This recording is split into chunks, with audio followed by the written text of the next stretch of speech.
Welcome to Founders Future, a podcast powered by Closers.io, where we explore the journeys of visionary entrepreneurs and uncover the strategies driving their ventures forward. I'm your host, Jay Encarnacion, and in each episode, we dive into the stories behind innovative businesses, the challenges they face, and their plans for future growth. Today, we are excited to have Dan Goodman, the founder and CEO of Dan Goodman Employment Advisory, or DGEA. Dan brings over 30 years of corporate experience in cybersecurity, enterprise software, and executive consulting, combined with a fierce passion for employee advocacy. Based in Boston, Massachusetts, DGEA, founded in 2023, is transforming how employees navigate workplace challenges from severance negotiations to commission disputes, having helped over 800 clients achieve fair outcomes. We'll be exploring Dan's founding story, how DGEA empowers employees, and his vision for scaling this impactful consultancy. With that being said, let's get right into it. Dan, welcome to Founders Future. Thank you very much, and thank you for that wonderful introduction. I don't think I could have done it better myself. I did just want to update one thing. We've been working quite hard over the last year or two, and we're up to now 3,200 folks that we've helped in just basically what's been about 28 months since we started this. Incredible. So from 800 to 3,200. So a huge jump, and clear as day that you're making some waves here, Dan. So incredible and an honor to have you on the show. So if we could start at the beginning, would love to hear from you. What specific problem in the employment landscape really inspired you to start DGEA? It's really a very unique and frankly incredible story. This whole thing started by mistake, if you can believe it. My passion for 30 years has been helping salespeople identify pay errors, quantify those errors based on your comp plan, your year-to-date performance, your escalators, and then go back to your employer and get that earned compensation that's been unpaid paid. I've been doing it manually for friends and family going back 20, 25 years. I aligned myself with a developer. We built out this incredible application, and it was like pushing a snowball up a hill in a desert, trying to get salespeople to question things, to challenge things, to be willing to give out that information. I had a business partner who was a social media guy. I knew nothing about it. I hated social media with a passion, wanted nothing to do with it. This was going to be his sweet spot. He ended up needing to have a heart transplant and couldn't come back to the business. It's a crazy story, but that's another story altogether. And the solution was just so incredible and so valuable and so important that I just couldn't let it die. So I said, you know what? I'm going to jump in and start posting on LinkedIn for the first time. Like the first or second post I ever did got 128,000 impressions about a commission dispute. So we fast forward about 4 months. I did a post about severance. It got 400,000 impressions, and I had, I don't know, about 15 people reaching out to me, pleading with me to help them review their severance and understand what's going on. So I did that for free for like 4 months. And then I had a call with a guy from Israel. It's a hilarious story. He had an offer from a US company, and they wanted him to open up an Israeli office for them. And there was an agreement in place. And the agreement was so one-sided that it only benefited the employer. If he blew this thing out and created this great business, they could just terminate him and he had nothing. So I suggested that he create an agreement where there was based on certain KPIs that it automatically invoked a joint venture that he would be a percentage owner of. And he thought it was brilliant. He says, Dan, how much do I owe you? I said, I do these calls for free. He laughs out loud in a big belly laugh and then calls me a name in Hebrew. I'm like, what did you just call me? We laughed some more. And anyway, he called me a sucker. And we went back and forth and had some fun with it in a playful way. And he demands that I give him my wife's Venmo because I didn't even have one of those things. And he paid me, $300 for a 40-minute call. That very next day, February 1st of 2023, I started charging people. And since then, we now have 3,200 paid client engagements since then. It's pretty wild. Incredible. So I definitely would love to dive into that with you there, especially, being that you've seen so much success and what you're doing in the space. I would love for our listeners to hear a bit more on that core offer that you have today, right? How you're generating revenue today, what you're providing. So 3-part question for you. Who is the ideal client that you work with here? What is the core offer that you're providing, and how is that structured for your clients? Our sweet spot really is severance. And that's really where a large majority of our revenue comes in. That's a large area that we help out the most. Ultimately, we help in 8 practice areas. So whether it's reviewing an employment agreement and negotiating the terms, restrictive clauses, severance, PIPs, stock equity grants, comp plans, commission or wage disputes, and then general coaching, guidance, and advice as you're trying to navigate all of this in your company or planning an exit of some sort. Ideally, anyone who's an employee, frankly, employees are mistreated all the time. Did I cover your question? Was there something else? No, yeah, that definitely covers it. Incredible. And to be frank with you, I've done so many episodes here, Dan, and this is one of the first that I've seen in this space. So not surprised at all that you are seeing traction and having so many people come to you, because this is something that I don't see many people doing. So incredible to have someone like yourself focused in this space, really providing that assistance to employees. I don't think it exists, frankly, other than Yeah. attorneys. And Yeah. nobody really wants to go to an attorney because then it becomes very litigious and combative, and that's another whole situation altogether. We're a step before an attorney to avoid having to use one, to try to resolve things amicably. And if the employer is unwilling to do so, show them what options the employee has in front of them and show them beyond any doubt that they will fully pursue them. Incredible. Absolutely incredible. Such a necessity, especially in this day and age with the layoffs that are happening and the movement and AI and tech and the way that everything's going. This is such a necessity There's for just so much manipulation that happens every single day in every aspect of employment that most people have no idea what's even going on. they're truly, yeah, truly incredible to have you on the show to really just continue to put that brand out and talk about this. So on the acquisition side, Dan, obviously you're seeing a lot of success, it sounds like, from referrals and the social media aspect. What channels have been most effective for you, whether it's ads, again, that referral side, the social media side? Talk us through that a bit. This is going to blow your mind because it blows my mind, and I've been living it every day for 2 years. Yeah. Don't do anything other than post on LinkedIn twice every single day, 7 days a week. I have had 7,500 people fill out my type form. In October, it'll be 2 years. We are so busy that we don't even respond to people who fill out the forms that are the leads. They get sent automated emails, videos, information, pricing, the ability to sign up, links to testimonials, and they just come on their own.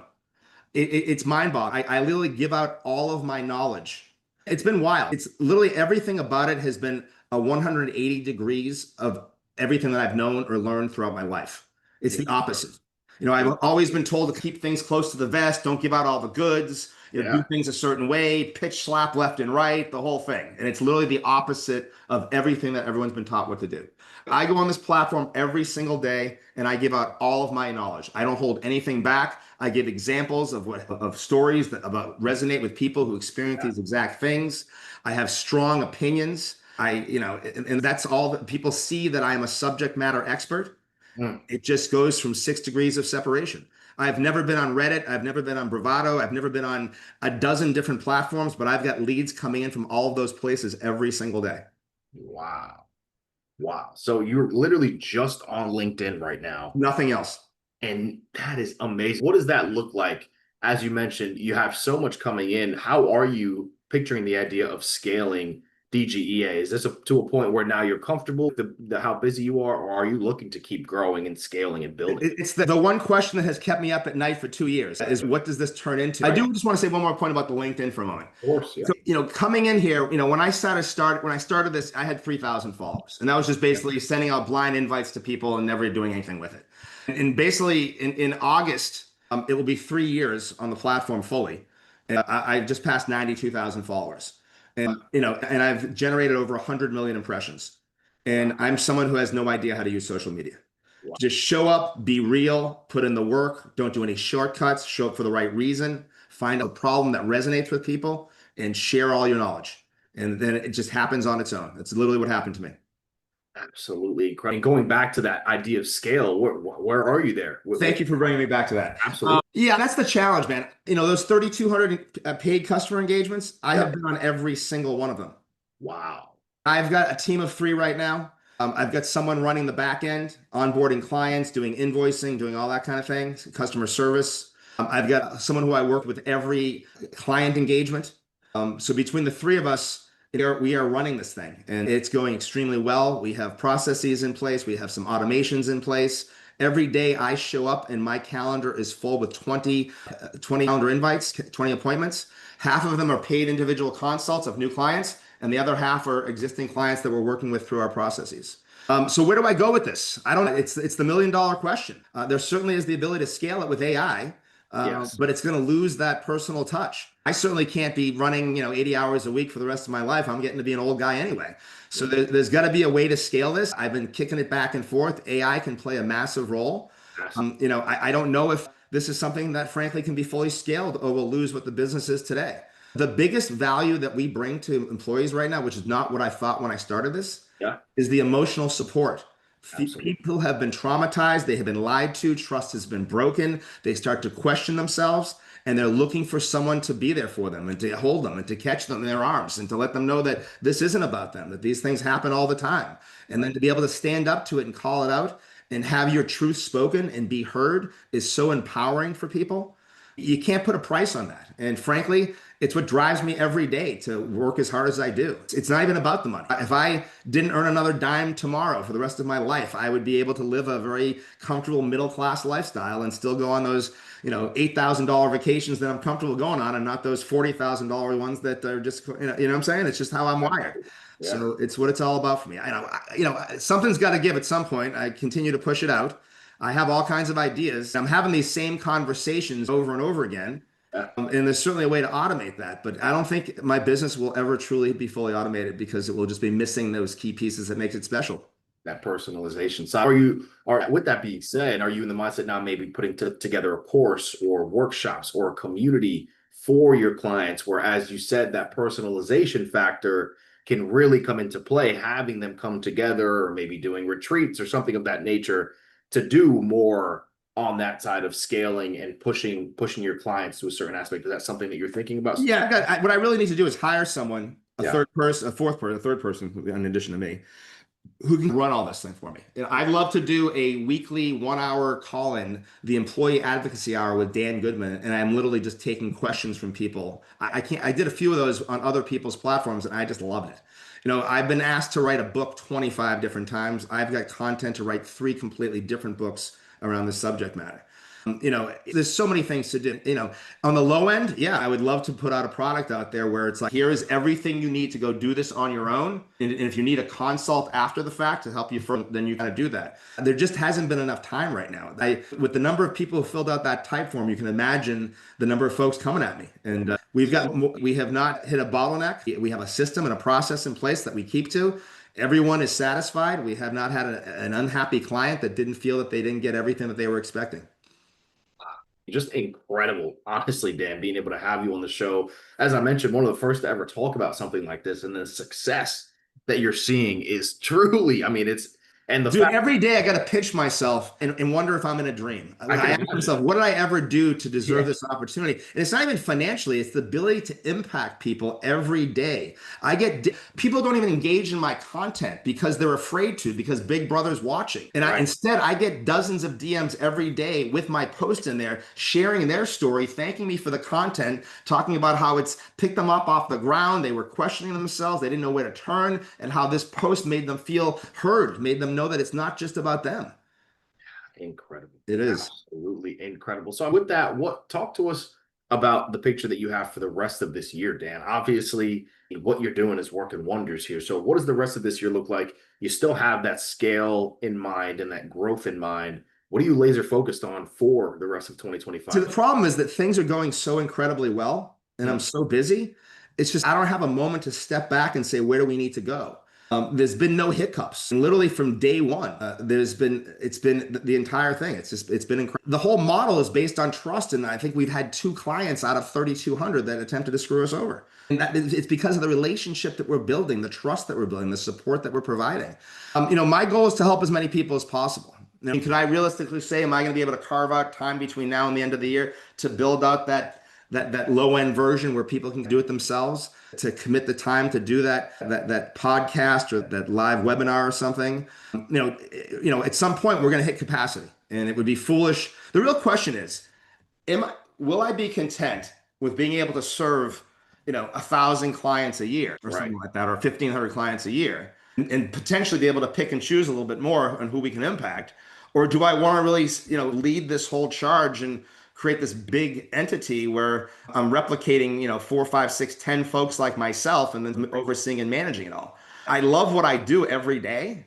Yeah. It's just so rewarding. So I don't know where I'm going to take it. There's a lot of options in front of us. The opportunities are endless. Yes. And, I want to do what's really driving me is what's best for the employee and everyone, because it's been so one-sided for so long. I've got a strong voice out there. I'm not afraid to use it. And I'm frankly more important than Dan Goodman Employment Advisory. I would be happy if this business didn't exist tomorrow, honestly. Yeah. If we could change the way that employers treated employees and people were given transparency and honesty and respect and dignity around terminations, and there was no need for my business, I would be happy to go off into the sunset, honestly. I love it. I love it. Dan, I got one more question for you before going into the lightning round and wrapping up the show. And that's just going to be around where you see the employee advocacy industry evolving in the coming years, especially with trends like remote work disputes, mental health considerations, everything you're bringing to the table. What are you doing to position yourself at the forefront of that evolution? Right now, I'm doing nothing. I'm literally leading it. I don't know anyone else doing this. I have consulted with people in 15 different countries, and I know nothing about their employment laws. These issues happen everywhere. I would love to see people step up all over the world and in the US and have dozens and dozens of folks out there like myself helping people. I would be more than happy to talk to folks and encourage them to do it. I don't have any formal training. I'm not a lawyer. I've never worked in human resources. I'm a smart guy. I read people. I pick up things really quickly. And I have, at this point, have had 4,000 conversations and know the playbook and know all the answers to it. I can predict what's happening, frankly, before it happens. I can tell people what they've experienced before they even do, before they tell me about it, which just blows their mind because they're like, if things are so bad that you're literally describing word for word what I experienced, it's traumatizing for people that this is the society that we work in. Absolutely.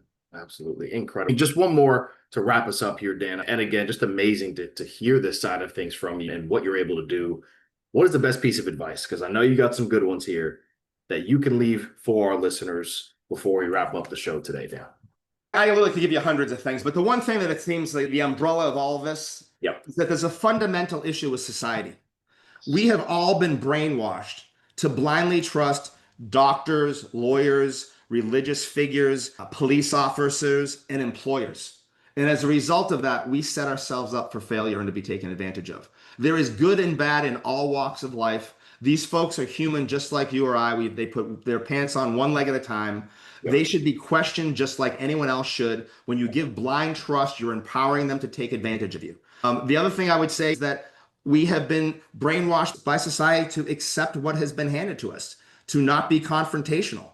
And what I find is that people carry years or decades of regret for not doing it. And my process and my business allows people to deal with the issues that are in front of them, to say what's been inside of them for a long time rather than walking away quietly and holding that all inside for years or decades, to be heard, to stand up to it, but even most importantly, to make the employer think twice about doing it again and to help the next person they're thinking about doing it to. I love it.